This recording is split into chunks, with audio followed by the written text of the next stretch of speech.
नमस्कार, धर्म ज्ञान के दर्शकों का स्वागत है। मैं हूं आपके साथ कविता राणा। एक लंबे समय के बाद या फिर यूँ कहें कि वर्षों के इंतजार के बाद फाइनली अयोध्या में स्वर्ण शिखर पर प्रभु राम लल्ला के मंदिर पर धर्म पताका लहराई गई है और धर्म ये जो ध्वजारोहण जो समारोह हुआ है खुद पीएम मोदी के हाथों ये संपन्न हो पाया है। और इस खास मौके पर पीएम मोदी जी का ऐलान कहें या फिर भविष्यवाणी कहें कि अब गुलामी की मानसिकता से मुक्त करके रहेंगे, लेकिन क्या ये मुमकिन है? इसी पर बातचीत करने के लिए आज मेरे साथ मौजूद हैं आध्यात्मिक गुरु और दिव्य ज्योति जागृति संस्था के संस्थापक स्वामी विशालानंद जी महाराज जी। महाराज जी, सबसे पहले तो आपका स्वागत है धर्म ज्ञान में। जी धन्यवाद कविता जी। मैं दिव्य ज्योति जागृति संस्थान का संस्थापक नहीं हूँ, संस्थापक मेरे गुरुजी हैं श्री आशुतोष महाराज जी। मैं उनका शिष्य हूँ। और आज के इस कार्यक्रम के लिए आपको बहुत बहुत शुभकामनाएं, क्योंकि आज का ये कार्यक्रम बहुत विशेष है हम सबके लिए। जो भी सनातन धर्म के पथ पर चलने वाले लोग हैं, आज धर्म पताका, धर्म ध्वजा लहराई है आज अयोध्या धाम में। और तुलसीदास जी ने कहा है ना, अवध तहाँ जहाँ राम निवासो। तो अवध वही है जहां पर राम का निवास है। तो आज भगवान श्री राम के निवास पर, भगवान श्री राम के मंदिर पर आज धर्म ध्वजा लहराई है, धर्म पताका लहराई है। हम सबके लिए बहुत खुशी का अवसर है। मैं पूरे धर्म ज्ञान और एनएमएफ की टीम को इसके लिए हार्दिक शुभेच्छा, शुभकामनाएं प्रेषित करता हूं। लेकिन इस खास मौके पर पीएम मोदी की मौजूदगी, हमने देखा ना कि राम मंदिर की प्राण प्रतिष्ठा में वो थे मुख्य अतिथि के तौर पर, आज भी एक मुख्य अतिथि के तौर पर। सेंटर ऑफ अट्रैक्शन तो सिर्फ पीएम मोदी ही थे। पूरी दुनिया की निगाहें आज अगर अयोध्या पर थी तो पीएम मोदी उसमें सेंटर ऑफ अट्रैक्शन बने हुए थे। तो मैं आपसे जानना चाहती हूँ, क्या प्रभु राम ने उन्हें चुन लिया है या पीएम मोदी की नियति में ही राम मंदिर निर्माण पहले से लिखा गया था, या फिर इसके पीछे संत समाज की बहुत बड़ी भूमिका है? जिस समय भगवान राम वनवास से वापस लौटे थे ना, पूरा अयोध्या वापस आए थे, तो सबका परिचय करा रहे थे और सबको उनके साथ जो लोग आए थे उनका भी परिचय करा रहे थे। तो भगवान राम के चरणों में पीछे की तरफ खड़े थे हनुमान जी। तो हनुमान जी ने पूछा कि हनुमान कौन है ये, भैया ये कौन है, इनसे परिचय कराइए। तो भगवान श्री राम कहते हैं, भरत भाई कपि से उरिन हम नाही। कि ये कपि हैं, कपिराज हैं हनुमान, और इनका मैं ऋण कभी नहीं उतार सकता। भरत, मैं हनुमान जी का ऋण कभी नहीं उतार सकता, क्योंकि इन्होंने जो सेवा की, जिस भाव से, जिस त्याग से ये हमेशा मेरे साथ खड़े हुए, वो ऋण कभी नहीं उतारा जा सकता। इसलिए ये जो जी जो मोदी जी को भी आज मैं कहूं तो हनुमान की ही सेवा मिली है। हनुमान के स्थान पर वो खड़े हुए हैं कि हर जगह उनको भगवान श्री राम ने स्वयं चुना है, एक तरह से कहें, और उन्हीं को सेवा दी जा रही है। क्योंकि व्यक्ति नहीं करता, व्यक्ति को चुना जाता है और ईश्वर स्वयं चिन्हित करता है कि किससे कौन सा काम कराना है। जो काम आपसे कराना है वो आपके लिए निर्धारित किया है, जो मुझसे कराना है वो मेरे लिए निर्धारित किया है। इसी प्रकार से हर एक की ईश्वर ने जिस व्यक्ति से जो काम कराना है, जिस जीव से जो काम कराना है, उन्होंने निर्धारित किया है। उन्होंने तो गिलहरी से भी अपना काम करा लिया, सागर की मछलियों से भी अपना काम करा लिया, जलचर जीवों से भी, और पक्षियों से भी अपना काम करा लिया, वानरों से, भीलों से, सबसे अपना काम करा लिया, भालुओं से, सबसे अपना काम करा लिया। तो प्रभु श्री राम ने सबको चुना हुआ है और ये उनकी भी सेवा है कि उनको इस दायित्व दिया गया है कि ये जो कार्य वो कर रहे हैं, ये सब उन्होंने निर्धारित करके ईश्वर ने स्वयं उन्हें दिया है। जी बिल्कुल बिल्कुल। लेकिन क्या आपको क्या लगता है, प्रभु राम के यही हनुमान क्या देश को, जो देश के अंदर कुछ ऐसी ताकतें उन्हें गुलामी वाली मानसिकता से मुक्त कर पाएंगी? अगर मैं बात करूं पश्चिम बंगाल को लेकर, अब देखिए ना, आज यानी कि 25 नवंबर के दिन, इतना बड़ा दिन पूरे भारतवर्ष के लिए, अब धर्म ध्वजा, और दूसरी तरफ पश्चिम बंगाल में देखिए टीएमसी के जो सांसद हैं वो ये ऐलान करे, बयान दे रहे हैं कि 9 दिसंबर को खासकर बाबरी मस्जिद की नींव रखी जाएगी मुर्शिदाबाद में। हाँ, तो जिनको बाबर पसंद है उनको बोलिए जी कि जरा अपने परिवार में बाबर जैसे कृत्य, कोई ऐसा बाबर जैसे कृत्य करने वाला हो उसको अपने परिवार में शरण दे दें, तो समझ आ जाएगी कि बाबर क्या था। बाबर का कभी इतिहास भी पढ़ लें, बाबर का जो कत्लेआम हुआ, जो उन्होंने उन्हीं के बुजुर्गों पर, चाहे वो हिंदू थे चाहे वो मुसलमान थे, आज के मुसलमान हैं, उनके पूर्वज जो थे वो हिंदू ही थे, सनातनी थे, उन पर जितना कत्लेआम किया, जितनी बर्बरता उस बाबर ने की, और मुझे तो लगता है बर्बर वर्ड ही बाबर से ही निकला होगा, जी। क्योंकि जितनी बर्बरता उस व्यक्ति ने की, उसका इतिहास पढ़ के ऐसे किसी व्यक्ति को अपने घर में शरण दे दें, तब समझ आएगा। और अगर दे सकते हैं अपनी बहन, अपनी बेटी, अपनी पत्नी, अपनी माँ को उसके साथ छोड़ सकते हैं, तो स्वीकार कर लें। और नहीं तो पहले इतिहास पढ़ लें। बयानबाजी करना तो बहुत सरल हो गया है, क्योंकि भारत ही एक ऐसा देश है जहां पे कुछ भी बोला जा सकता है, जहां पर कोई भी व्यक्ति आकर कुछ भी कह सकता है। पूरी दुनिया में जहां आज पूरी दुनिया योग, ध्यान, धर्म, ज्ञान के लिए भारत की ओर देख रही है, वहां पे कुछ मूर्ख हैं जो पाश्चात्य विचारधारा, पश्चिम की विचारधारा को, और पश्चिम की विचारधारा को मॉडर्नाइजेशन, आधुनिकता के साथ जोड़कर, जबकि आधुनिक विचारधारा पश्चिम की नहीं है, पश्चिम की तो सारी रूढ़ियों से भरी हुई विचारधारा है, और उसके साथ जोड़कर अपने आप को सामने रखते हैं। अगर कहीं साइंटिफिक टेम्परामेंट है तो भारत की, केवल भारत की विचारधारा में है। आज भी अगर हम धर्म ध्वजा की बात करें, तो धर्म ध्वजा में सूर्य, ओम और कोविदार का वृक्ष है। जी। कोविदार का वृक्ष अपने आप में साइंटिफिक टेम्परामेंट का एक उदाहरण है, क्योंकि वो हाइब्रिड वृक्ष है।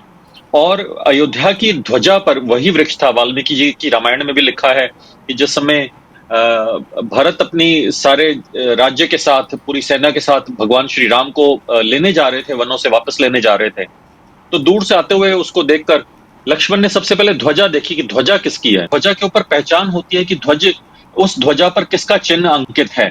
उस जी। पर किसी देवी देवता का चिन्ह है, किसी देवी देवता का चिन्ह है, या क्या प्रतीक है जिससे पहचान होती है। ध्वजा से राज्य, जाति, धर्म, ये सब चीजों की पहचान हो जाती थी।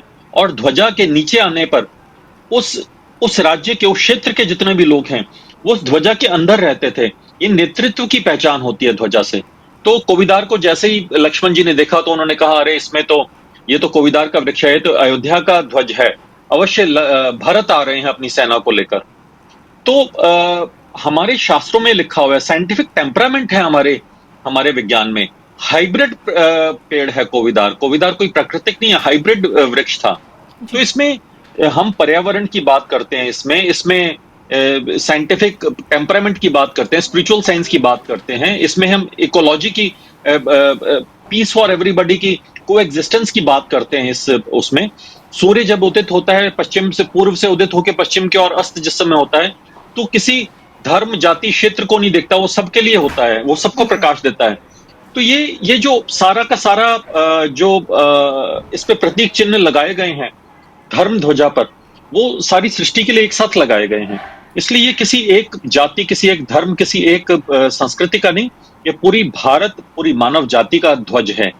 और ये धर्म ध्वज जिस समय होता है, धर्म का अर्थ है राइटियसनेस, जो उचित और अनुचित का भेद करता है। जैसे भगवान श्री कृष्ण ने अर्जुन को कहा ना, सम दुखे सुखे कृत्वा लाभा लाभो जया जी। जयो ततो अध्याय उत्तिष्ठित कौन्तेय युद्धाय युद्धाय कृत निश्चय, ततो उत्तिष्ठित कौन्तेय युद्धाय कृत निश्चय। कि अर्जुन, हर चीज को, सुख दुख, लाभ हानि, जय पराजय को सम भाव में रखते हुए धर्म की दृष्टि से देख। जब धर्म की एक दृष्टि से देखेगा तब तुझे कोई भेदभाव नहीं नजर आएगा, तो तब तुझे सही और गलत, उचित और अनुचित, अच्छा और गलत नजर आएगा, अच्छा और बुरा नजर आएगा।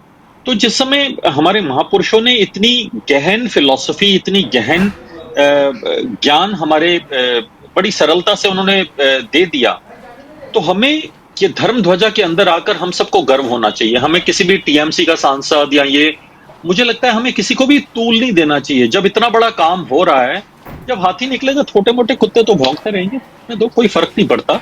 हाथी अपनी मस्त चाल चल रहा है। हमारा जो लक्ष्य है वो 500 साल पुरानी एक कलंक को आज मिटा दिया गया है, समूल नाश कर दिया गया है। अब उससे पिछले 500 साल का अगर कोई कलंक है उसको मिटाना है, और अगले 1000 साल के लिए भारत को किस दिशा में लेकर जाना है, इस पर चिंतन करना है। ये जो बना रहे हैं, बनाते रहे, गली मोहल्ले में बहुत रोज मंदिर मस्जिद बनते रहते हैं, बुलडोजर आगे टूट भी जाते हैं, कई मजारें बनती हैं, हटा दी जाती हैं। तो ये जो बना रहे हैं, इनको बनाने दो, कोई फर्क नहीं पड़ेगा। ये कितने ऐसे वो बने और आके खंडर हो गए। दुनिया का भारत सिर्फ एक ऐसा देश है जहां पर आज भी हमने आक्रांताओं के चिन्ह संभाल कर रखे हुए हैं। जी।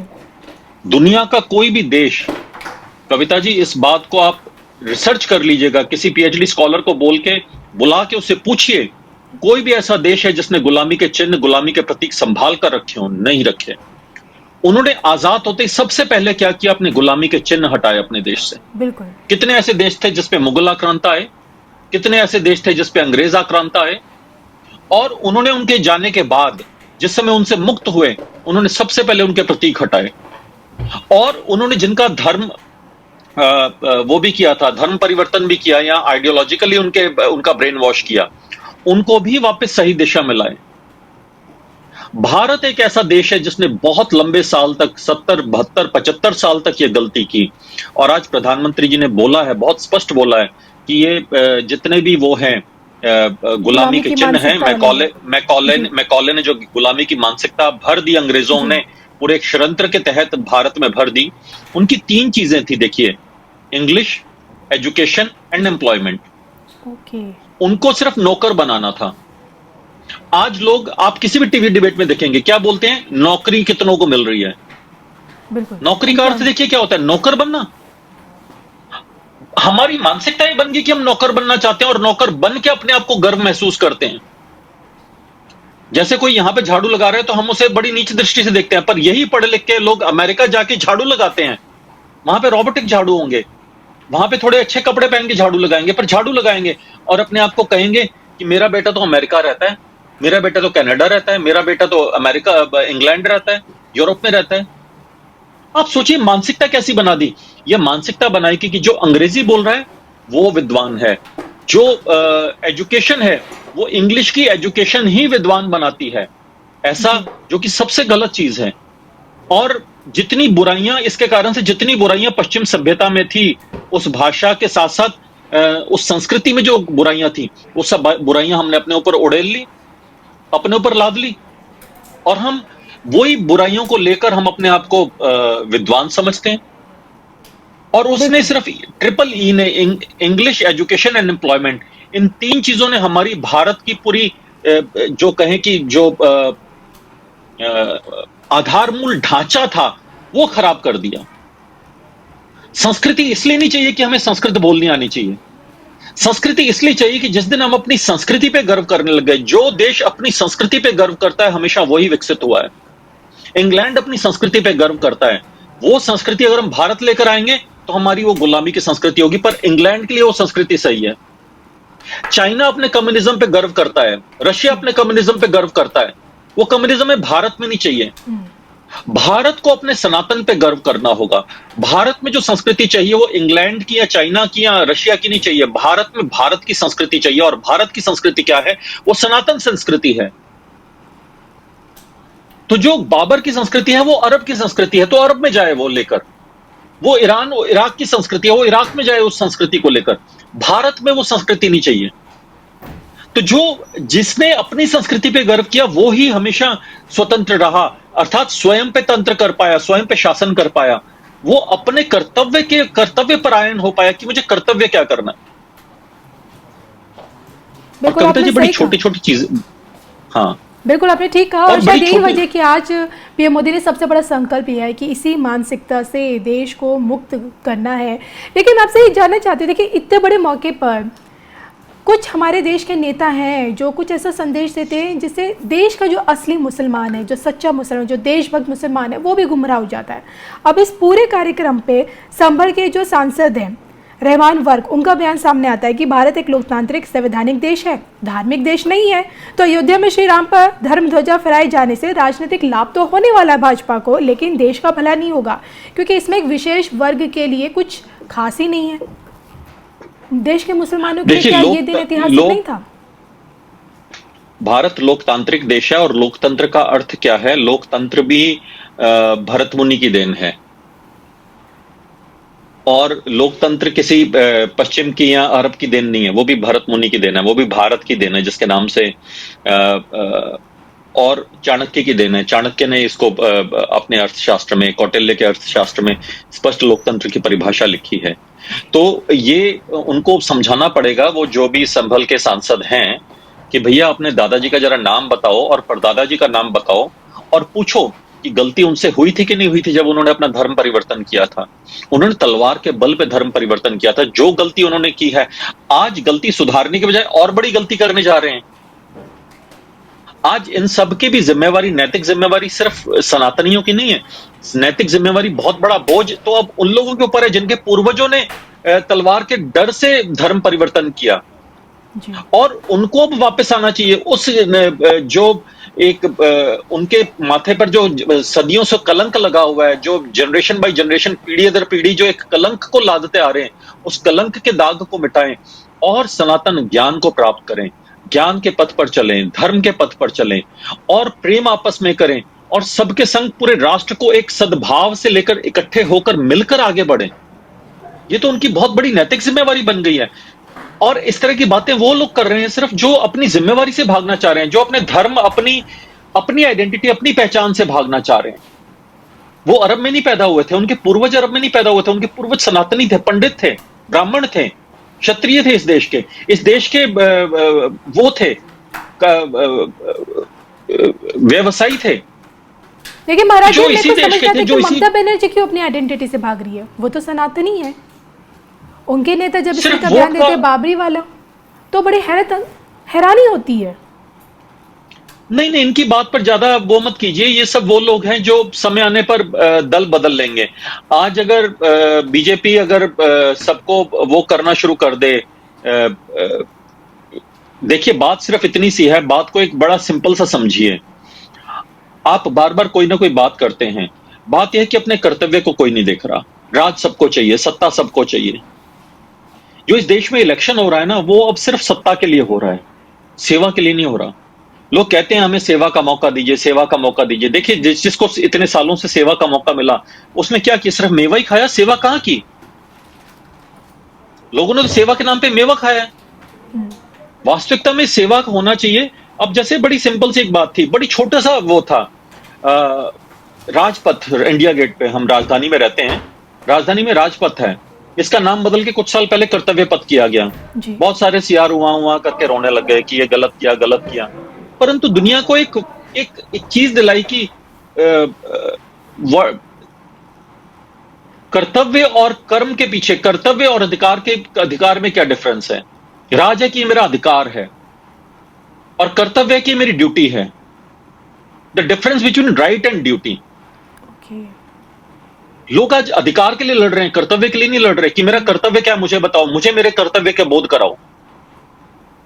हमने उस राज से, कविता जी, इतनी बेसिक चीज इस देश के यूथ को, इस देश की जेन जी, जेन एक्स, जेन वाई जो भी चल रहे हैं, मिलेनियल्स, उनको अधिकार और कर्तव्य के बीच का एक भेद बताना पड़ेगा। जितने प्ले कार्ड्स लेकर चले जाते हैं ना, जंतर मंतर पहुंच गए, इंडिया गेट पहुंच गए, ये करो, मेरा अधिकार, मेरा ये, किसानों के अधिकार, फला अधिकार। Don't ask for rights. America ने, जॉन एफ कैनेडी ने ही कहा था, don't ask what America has given you, ask what you have given to America. जी बिल्कुल सही कहा सर आपने। हमें, हमारा कर्तव्य है कि हमने अपने देश को क्या दिया। हमने ये नहीं पूछना कि इस देश ने हमें क्या दिया। हम इस देश में अधिकारों के लिए लड़ रहे हैं कि मेरा इतना अधिकार बनता है, मेरी इतनी पॉपुलेशन है, मेरा इतना अधिकार बनता है, मैंने ये किया, मेरा ये अधिकार बनता है। जो पूरी मेंटेलिटी, ये मानसिकता गुलामी वाली बना दी गई ना, कि हर व्यक्ति अधिकार ढूंढ रहा है, कर्तव्य कोई नहीं करना चाहता। जितने कर्तव्य बोध हो गया ना कि हमने क्या करना है, इसलिए उसका नाम रखा कर्तव्य पथ। बड़ी सिंपल सी है, बट डीब्रीफ किसी ने नहीं किया कि राजपथ से कर्तव्य पथ क्यों किया। जी। आज जो धर्म ध्वजा लहराई है, ये राजधर्म से राष्ट्र धर्म की ओर जाने का एक छोटा सा संकल्प है कि अब हम राजधर्म को नहीं अपनाएंगे, अब हम राष्ट्र धर्म को अपनाएंगे। अब हमारा जो जिम्मेवारी है वो राजाशाही नहीं है कि हमें नेतृत्व तलवार के बल पर नहीं लोगों को करना, जो कभी किसी समय में मुगलों ने आकर किया। हमें कर्तव्य के बल पर करना है कि हमारा कर्तव्य क्या है अपने 150 करोड़ लोगों के प्रति, लोगों के प्रति कर्तव्य क्या है, हमें उस पर फोकस करना है।